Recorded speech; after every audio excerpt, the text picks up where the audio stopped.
Hi everyone, कशा मित्रांनो तुम्ही बघा आता Parlikar math and commerce coaching क्लासमध्ये आपल्या संपूर्ण विद्यार्थ्यांचं हार्दिक स्वागत आहे। तर बघा आता विद्यार्थी मित्रांनो, आपल्या चॅनलवरती अगर तुम्ही नवीन असाल तर लवकरात लवकर काय करा, लाईक करा, सबस्क्राईब करा आणि शेअर सुद्धा करा। व्हिडिओ आवडल्यास काय करायचा, सबस्क्राईब करायचं आणि ते बेलचं बटन दिलेलं आहे तुम्हाला खाली, ते सुद्धा दाबा, म्हणजे तुम्हाला प्रत्येक वेळेस नोटिफिकेशन आपल्याला काय होणार, मिळतच राहणार। तर बघा आता विद्यार्थी मित्रांनो, आजपासून आपण बीकॉम फर्स्ट सेमला नवीन चॅप्टर हे चालू करत आहे। तर बघा नवीन जे चॅप्टर आहे आपला आता फायनल ऑफ सोल ट्रेडर्स किंवा इंडिव्हिज्युअल जे आपण म्हणत असतो, इंडिव्हिज्युअल वैयक्तिक जे खातं असते, तर trading account, profit loss account आणि बॅलन्स शीट हे तुम्हाला आता बीकॉम फर्स्ट सेमला एनईपीला दिलेलं आहे। त्यांनी फायनल अकाउंट मध्ये, म्हणजे फायनल अकाउंट मध्ये या सब्जेक्ट मध्ये फायनल्स अकाउंट हा एक आपण चॅप्टर बघणार आहोत, sole traders, final account of sole traders BCom first sem एनईपीला। तर बघा आता आपण छोटस पहिले सुरुवातीला एकदम छोटे पहिले ट्रेडिंग अकाउंट बघू, मग प्रॉफिट लॉस, मग बॅलन्स शीट, असे छोट्या छोट्या पद्धतीने आपण बघणार आहोत। तर सगळ्यात सुरुवातीला बघणार आपण ट्रेडिंग अकाउंट। तर बघा आता विद्यार्थी मित्रांनो, त्यांनी आपल्याला इथे विचारलेलं आहे, the following balance from the books of Jai Bhole from the year ending 31 December 2015, 31 December 2015 ला दिलेला आहे। तर या वर्षी वर्षाच्या शेवटी तुमचं वर्ष हे एंडिंग राहते। काय राहते मित्रांनो, एंडिंग राहत असते। काय राहत असते मित्रांनो, एंडिंग। दर असं काहीच नाही की दर 31 डिसेंबरच देणे। आणि व्यवसायाचं जे आर्थिक वर्ष असते ते तुम्हाला दिलेलं असते 31 मार्च। कोणतं असते बेटा, 31 मार्च 2000, जे काही आता 2015, 31 मार्च 2016, 17, 18, 19, 20 सगळं नेहमी करता। तर व्यवसायाचं जे आर्थिक वर्ष आहे बिझनेसचं ते 31 मार्च 2015 आहे, सरकारी गव्हर्नमेंट प्रमाणे। कशाप्रमाणे, गव्हर्नमेंटच्या रूल प्रमाणे हे काय 31 मार्च। परंतु आता समजा इथं दिलेलं आपल्याला 31 डिसेंबर 2015, तर आपल्याला 31 डिसेंबर 2015 हे लिहायचं। आलं का लक्षात मित्रांनो? तर बघा आता प्रिपेअर ट्रेडिंग अकाउंट सांगितलं मित्र, काय ड्रॉ करायला सांगितलं आपल्याला त्यांनी, प्रिपेअर ट्रेडिंग अकाउंट। काय ड्रॉ करायला सांगितलं, प्रिपेअर ट्रेडिंग अकाउंट। तर मग आपण पहिले सगळ्यात सुरुवातीला काय करायचं बघा, इन द बुक्स ऑफ, नाव दिलेलं आहे जय भोले, जय भोले। सेंटरला लिहायचं तुम्हाला इथं ट्रेडिंग अकाउंट। कोणतं अकाउंट तयार करायचं तुम्ही मित्रांनो, ट्रेडिंग अकाउंट। कोणतं अकाउंट, ट्रेडिंग अकाउंट आहे की। तर आता इथं दाखवायचं आपल्याला 31 December 2015 for the year ending 31 December, sorry bracket मध्ये for the year ending 31 December 2015। बघा आता आपण काय बघणार आहोत, याची पहिले सुरुवातीला आखणी करा। आणि आखणी केल्यानंतर या पद्धतीमध्ये आखणी करायची आहे, एक सेंटरला लाईन आखायची, त्यानंतर सेकंड आणि इथं सुद्धा अमाऊंट पर्टिक्युलर अमाऊंट। कोणी कोणी एक कॉलमची आखणी करते, कोणी कोणी दोन कॉलमची आखणी करते, पर्टिक्युलर आहे की नाही। हा झाला अमाऊंटचा कॉलम, अमाऊंट। स्पेलिंग पूर्ण लिहिजा, मी शॉर्टकट लिहिलं अमाऊंट, ओके। आणि इथं ही बाजू असते तुमची डेबिट बाजू आणि ही असते तुमची क्रेडिट बाजू। म्हणजे या बाजूला डेबिट म्हणतात, त्याला क्रेडिट म्हणतात, याला डेबिट म्हणतात, त्याला क्रेडिट म्हणतात। जो मित्रांनो माझे व्हिडिओ वगैरे परफेक्ट प्रमाणे बघणार आणि सुरुवातीचे एनईपीचे एकदम स्टार्ट पासून बघणार, संपूर्ण लेक्चर झालेले आहेत। आता फर्स्ट सेमचे बीकॉम फर्स्ट सेमचे झालं, एकच चॅप्टर आलेला आहे। तर बघा तुम्ही एकदम परफेक्ट पास होसान आणि आउट ऑफ मार्क मिळतील याची मला गॅरंटी आहे। लेक्चर वाईज व्हिडिओ बघा, असा कोणताच टॉपिक नाही की मी तो सोडवलेला असेल, तो प्रत्येक टॉपिक तुम्हाला दिलेला आहे। तर बघा आता विद्यार्थी मित्रांनो, तर यामध्ये पहिले सुरुवातीला ओपनिंग स्टॉक दिलेला आहे। ओपनिंग स्टॉक म्हणजे हा सुरुवातीचा स्टॉक असतो। कोणता स्टॉक असतो बेटा, सुरुवातीचा स्टॉक असतो, म्हणून हा डेबिट बाजूला लिहितात। कुठे लिहित असतात, डेबिट बाजूला। इकडे लिहायचं टू ओपनिंग स्टॉक, काय लिहायचं बेटा, ओपनिंग स्टॉक 20,000, ओके। आलं लक्षात, हा सुरुवातीचा स्टॉक असतो त्याच्यामुळे हा डेबिट बाजूला, ओपनिंग स्टॉक कुठे दाखवता, डेबिट बाजूला। त्यानंतर परचेस ऑफ रॉ मटेरियल म्हणून दिलेला आहे त्यांनी, तर परचेस सुद्धा डेबिट मध्ये येत असते। परचेस सुद्धा कुठे येत असते, डेबिट मध्ये। परचेस तुम्हाला वाटलं तर पूर्ण लिहू शकता तुम्ही, परचेस ऑफ रॉ मटेरियल दिलेला आहे त्यांनी. मटेरियल्स किती आहे? Purchase of material 50,000.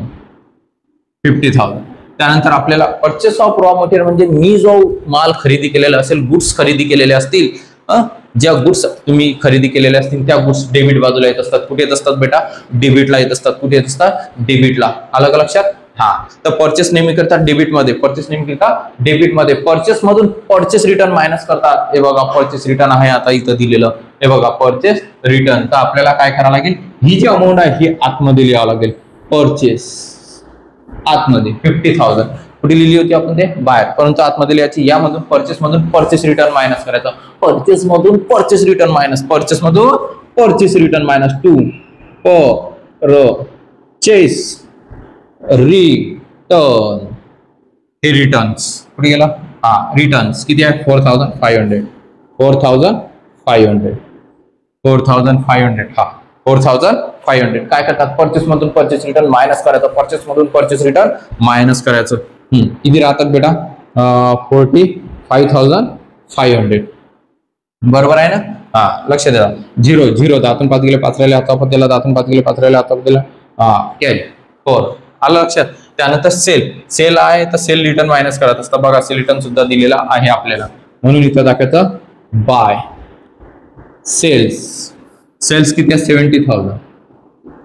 हा, 70,000 बाय सेल्स रिटर्न्स. सेल मधून सेल रिटर्न मायनस करतात 3,500. हे बघा 3,500. सेल मधून सेल रिटर्न मायनस. सेल मधून सेल रिटर्न मायनस. बिलकुल पाठ करून टाका. परचेस मधून परचेस रिटर्न मायनस. सेल मधून सेल रिटर्न मायनस. परचेस मधून परचेस रिटर्न मायनस. सेल मधून सेल रिटर्न मायनस. हे लक्षातच ठेवायचं पिंट्या. बिलकुल लक्षात ठेवायचं. बघा किती राहतात? तुम्हाला कॅल्सी हवं आहे, तुम्ही कॅल्सीवर करू शकता. हा, कॅल्सी हवं आहे तुम्हाला. बघा आता 0 10 मधून 5 गेले 5 राहिले. कॅरी पुन्हा वापस दिला. 0 मधून 4 नाही जात म्हणून पुन्हा कॅरी दिला. 10 मधून 4 गेले 6 राहिले. हा कॅरी खाली उतरवला 6 राहिले. ओके, आलं लक्षात? सेल मधून सेल रिटर्न मायनस. सेल मधून सेल रिटर्न मायनस. झालं. ओपनिंग झाला, परचेस झाला, सेल झाला, purchase return, sale return. Carriage inward. Carriage inward म्हणजे गाडी भाडं जे आपण आणत असतो त्याला गाडी भाडं म्हणत असतात. म्हणजे आपल्याला द्यावं लागते मजुरी. म्हणून कॅरेज इनवर्ड हे डेबिटलाच लिहितात. खर्च आहे तुमचा तो. काय बेटा? खर्च. Carriage in word. Carriage inward किती आहे? Carriage inward 300. कॅरेज 300. ऑक्टर आहे 2. ऑक्टर आहे किती? ऑक्टर आहे 150. क्लोजिंगचं ऑक्टर आहे म्हणजे जकात नाका. सांगितलं ऑक्टर आहे म्हणजे जकात नाका. ऑक्टर आहे म्हणजे जकात नाका. अरे पिंट्या, जो रोडानं आपण माल आणत असतो, घरी गुड्स आणतो, इथून खामगावरून अकोला न्यायचा आहे, अकोलावरून खामगाव न्यायचा आहे, अकोलावरून औरंगाबाद न्यायचा असेल, कुठे न्यायचं असेल, अकोल्यावरून औरंगाबाद, अकोल्यावरून अमरावती, तर तुम्हाला जाताना काय लागत असतो? जकात नाका. त्याला ऑक्ट्रा असं म्हणतात इंग्लिशमध्ये. काय म्हणत असतात? ऑक्ट्रा. हा, तर ऑक्ट्रा 150 हा डेबिटला. क्लोजिंग स्टॉक म्हणजे वर्षाच्या शेवटी उरलेला क्लोजिंग स्टॉक. दुकानामध्ये तुमच्या माल असतो. 31 डिसेंबर हे वर्ष संपलं म्हणजे दुकानातला माल सगळा संपला का? नाही, तुमच्या दुकानामध्ये काही ना काही गुड्स असतीलच वर्षाच्या शेवटी. हा, तर त्याला क्लोजिंग स्टॉक हा क्रेडिट बाजूला लिहायचा. फ्लो याचा पुढच्या वर्षी तुम्हाला काय मिळत असते? तो विकल्यानंतर प्रॉफिट. विकल्यानंतर काय मिळणार? प्रॉफिट. क्लोजिंग स्टॉक किती आहे? Closing stock 35,000. लक्षात? आता यांची आता अजून काही आहे का? खाली दिलेला प्रिपेड. आता आपल्याला काय करायचं? 2 ग्रॉस प्रॉफिट. काय काढायचं बेटा? Gross profit. हा, तर कोणती बाजू मोठी येते? असं काहीच नाही की ग्रॉस प्रॉफिटच येणार म्हणून. ग्रॉस लॉस बी येऊ शकतो. तर बघा यांची ऍडिशनल करा पहिले. मोठी कोणती दिसते? हे मोठी आहे का? होणार का? नाही, तीच मोठी येणार आहे. क्रेडिट बाजू मोठी येतो शक्यतो. हा 0 5. हा 6 + 5 किती होतात? 6 आणि 5 11. 6 आणि 5 किती होतात? 5 आणि 5 10 आणि 1 11. 11शी 11. चला 1 हा 1 6 आणि 4 10. ओके. हा, चुकलं असेल तर पाहून घ्यायचा. बरोबर आहे तसा.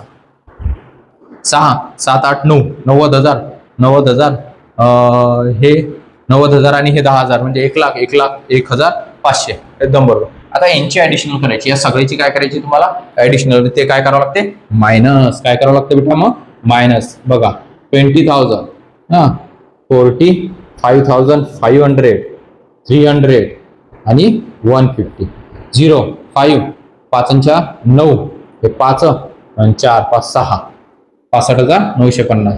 आता ही अमाऊंट मोठी आहे मग त्याच्यामधून हे मायनस करायची. काय करायची बेटा मायनस 1,1,500 ओके 5,956 समजलं. आता ही मायनस, ही काय करायची मायनस. अरे क्रेडिट बाजू मोठी आली, काय क्रेडिट बाजू मोठी, क्रेडिट मधून मग डेबिट माइनस कराओ. क्रेडिट में से डेबिट माइनस करना पड़ती है आपको बच्चों. एक क्रेडिट में से डेबिट माइनस करो. अगर डेबिट बड़ी आती होंगी, डेबिट इंक्रीज आती होंगी तो क्रेडिट माइनस करो. तर डेबिट बाजू मोठी येत असेल तर क्रेडिट मायनस करा, क्रेडिट मोठी येत असेल तर डेबिट मायनस करा. बघा ही लार्ज म्हणजे मोठी, इन्क्रीज. हा तर बघा 0 तून 5 नाही जात मग कॅरी, 10 तून 5 गेले 5 राहिले, हातचा वापर दिला.